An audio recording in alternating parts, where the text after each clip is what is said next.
Welcome again to the Apologist bookshelf. Gary Zacharias here. I'm going back for another look at a book called Raised on the Third Day, subtitled Defending the Historicity of the Resurrection of Jesus.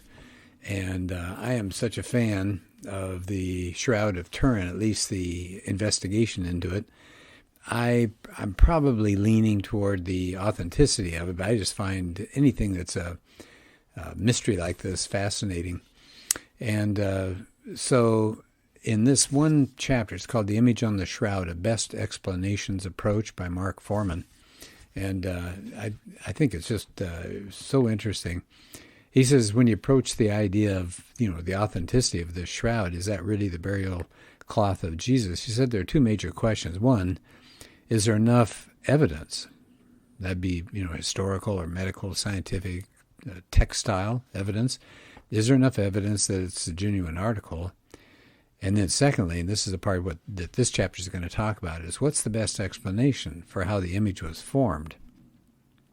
And he says the only evidence that is pointing to it being inauthentic is something he did in 1988. They did some carbon-14 tests, so he's going to cover that a little bit later on. So he's going to focus this chapter on what theory best explains how the image was formed. He gives a little bit of background first, that the first photographs were taken in 1898, and now you can see that it's a negative image, so they saw that. And then occasionally the shroud was being publicly displayed.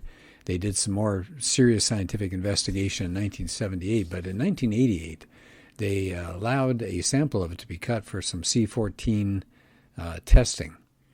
And he says, let's go to some basics about the shroud. So he says the shroud is just a long cloth that's wrapped around a corpse in preparation for the burial. And then you wrap this person who died in the shroud and you buried him in the ground with no coffin. Well, for the Jews, they would put him in a temporary grave like a small cave, let the body decay for about a year. Then they could open the cave up and the bones were put in an ossuary for permanent burial. Well, since 1578, there's been this shroud in Turin, Italy. It's 14 feet, 6 inches long and 3 feet wide. Well, almost 4 feet wide. It has an image of a man on it that has a lot of things that seem pretty close to what happened to somebody who got crucified. And actually, a lot of the features seem very close to what Jesus was said to have gone through. So I'm going to go through these pretty quickly. Let's see, how many of them are there? There are 24. So what he's going to do is rattle off these 24 characteristics that you can see in the shroud and then try to figure out, so how did these come about? So it's a 5-inch, so I won't tell you what numbers they are, I'll just rattle these things off. So it's a 5 foot, 10-inch male, and it's no distortions. The image is high resolution. There's a state of rigor mortis. There's a puncture wound in the right wrist. The left wrist is hidden from view. There's scourge wounds on the chest, legs, and back. It looks like what would be caused by a Roman flagrum. There are puncture wounds in the scalp and head. A wound in the right side, some kind of stabbing. Puncture wound around the feet. One nail seems to have gone through both feet. Blood surrounds the wrist and scalp wounds, and it looks like blood flowing up the arms, which you would notice if somebody was on a cross and had the hands up fairly high, and the blood would come down toward the armpit. The face appears to have been beaten. The hair is long, apparently tied in the back. There are abrasions on the nose and knees, like somebody falling down. And on one side, you got abrasions on the shoulders, like carrying a heavy object. And the image is a negative image. And then there's some scorch marks on it and holes and some patches that were done because there was a fire in 1532, and they patched it in 1534. The linen in the cloth is a herringbone weave that's consistent with a first century weave pattern. All right, what else have they found? Well, the image is a superficial image. In other words, just on the very topmost fibers, not all the way down through the linen. So I think that's fascinating. The image has 3D information, no distortion. When it's laid flat, the image actually has vertical mapping. So it's corresponding to the direction of gravity, they said. The blood was AB. There are no brush strokes, so it doesn't look like the blood was painted on. The image, and this is crucial, the image doesn't have any pigments, no dyes, no brush strokes, no cementation between the fibers, no clumping, no capillary flow if you had ended up trying to paint it or dye it or stained it. It says it's a dead human body, showed no sign of decomposition, no putrefaction. And when placed under enhanced lighting, this is amazing, an X-ray is produced which shows bones, especially in the fingers of the hands and the feet. All right, well, so here's the deal here. It's a superficial image on there, so you got to keep that in mind. And it says the photograph actually create a 3D image. So some kind of 3D information was encoded into this shroud. And he says, all right, now we're down to two options. Either it was a natural process or it was man-made. So he talks about the early naturalistic theories. So what do you get if you got a dead corpse? Maybe they said that the body was wet with sweat, embalming oils, and other liquids, and the shroud came into contact with it, and it would stick to that shroud, and it would leave a stain. But that got abandoned. There were just too many distortions with this theory. It doesn't work. It would be too distorted, but the image doesn't have any distortions. All right, here's another hypothesis. Maybe the beaten and crucified corpse would emit some kind of vapors like ammonia, in sweat and blood, and that might have caused the image. But chemical tests found no evidence of this at all. All right, there goes that. Then, of course, they did that C14 dating, and they came up with a dating of around 1300. So they say, well, there you go. It's a forgery. It's got to be man-made. So now we're into the man-made theories. And, of course, the most popular has been it was a painting. That's the most popular theory of how the image came on there. And it's come down through history. Some claim that maybe it was Da Vinci that did that. But he's pointing out if you're going to go with this painting hypothesis, it's got serious problems because of those facts that I rattled off. The shroud is a negative image. Where would a medieval artist get the idea of coming up with a negative image? And they've done hundreds of chemical and spectrometry tests on this image, but they haven't found any substance. It can't account for the superficiality of the image with the painting. The painting, it would soak through the fibers, but it's nothing that's soaked through. It's just on the top edge of the fibers. How do you get blood on the shroud? It's real blood. The painting's not going to do that. And how do you get the X-ray images if you're painting something?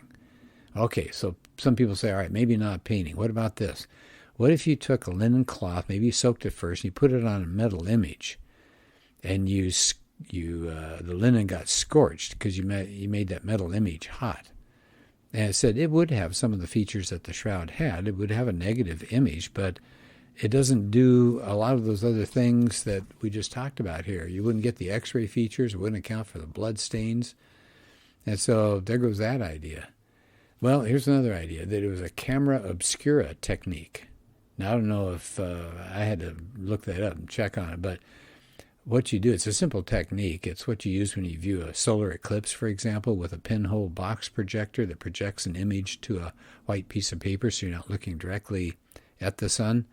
So somebody said, how about this?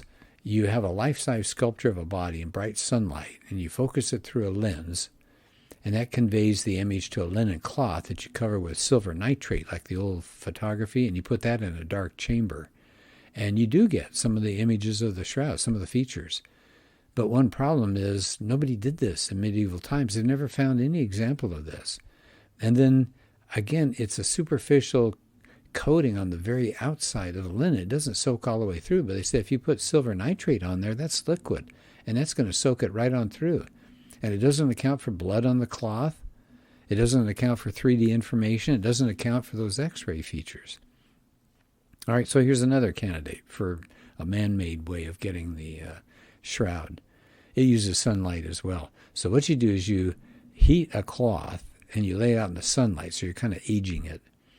And then you have painted glass of different shades placed between the cloth and the sunlight. Now that painted cloth is going to cast a shadow on the cloth itself.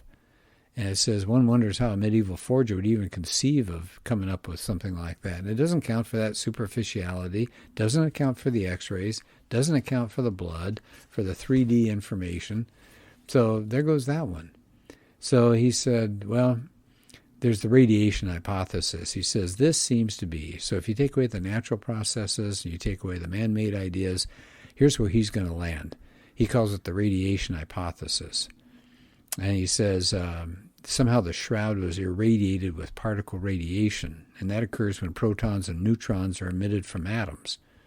And when protons irradiate cellulose, which is in the linen, it turns into a straw yellow color, which is the color of the image that's on the shroud. And so energy somehow, at least this is his theory and others, was added to the cloth in a powerful burst of radiation somehow, so that there was some kind of electron bonding going on. Well, where would the radiation come from? The body. That's the only place it can come from. So radiation, he says, has the benefit. It explains how the image was formed, and it also explains all those features that I gave you earlier in this podcast. And it would explain why the C14 dating was skewed when that was came out with a date of like 1300. In a burst of radiation, you get neutrons that get emitted, and then the neutrons explain why the C14 dating is off. Okay, so it's going to produce something cockeyed that way. In fact, even the scientists who were involved in that original C14 dating acknowledged that radiation would have significantly altered the date of the shroud and invalidated all that dating. So he says, at present at least, it's scientifically unexplainable how that body could release radiation. So you notice he's not saying this is proof of the resurrection, but something very, very strange happened. And then as he wraps up the chapter, or at the end of the chapter here, he said, I believe a plausible and reasonable argument can be made that the best explanation for the identity of the shroud is that it's the actual burial cloth of Jesus. And of course, he says, somebody says, well, so. And he said for a healthy skeptic, he said, I think the evidence for the shroud would have at least some positive effect. I mean, it does seem to tie into the gospel account, so that would take somebody back to read the gospel. So that would be good, wouldn't it?